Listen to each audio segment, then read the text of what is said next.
Hello everyone and welcome back to another Lessons in 3D. Today we'll be taking a look at the difference between post-converting a movie into 3D versus shooting a movie natively. Post-conversion and native shooting are phrases I have used a lot on this channel, so let me explain. First we will be taking a look at native shooting. Natively shooting something in 3D means that two cameras are involved, whether placed side by side or over and under. Since close-up shot natively in 3D require less distance between the camera, also known as the interaxial, they must be placed close together. However, movie cameras are quite large and must be placed on a special rig called a beam splitter.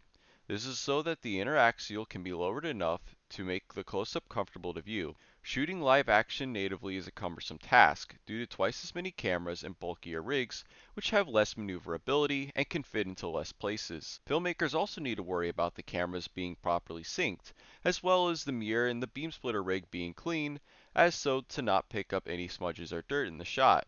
It can also lead to issues with lighting, where one camera picks up a lighter reflection that the other doesn't, causing retinal rivalry. The upside to shooting natively in 3D is that you can get instant results. The 3D can be changed and manipulated right on the spot. It also gives a more natural and consistent sense of 3D, where you don't have to worry about any of the details or particles not being represented in the correct 3D space. CG animated movies are rendered natively in 3D, as the digital space and cameras are an infinite playground free of the restraints of the real world.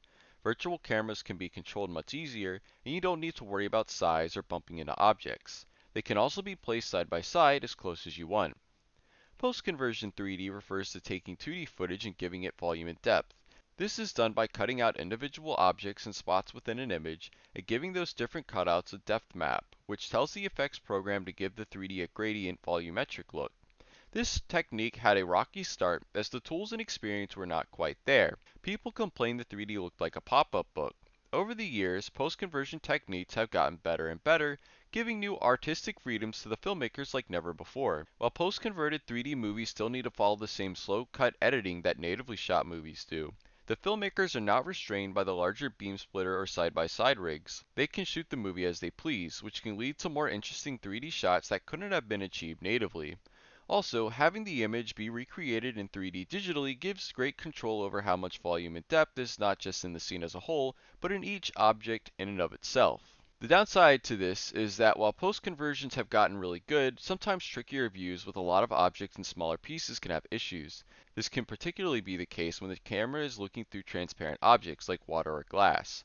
The outlines around cutout objects also need to be painted in, and the more volume and depth an object has, the more painting work that needs to be done. There are both upsides and downsides to both methods. While natively shot 3D was the choice of many early on, that has fallen out of popularity to post-conversions, which are less intrusive on the filmmaking process and are generally cheaper to do. Post-conversions also allow for older 2D shot movies such as Jurassic Park to be given new life in 3D. Thank you all for watching this video. I hope it was informative, and I will see you all next time.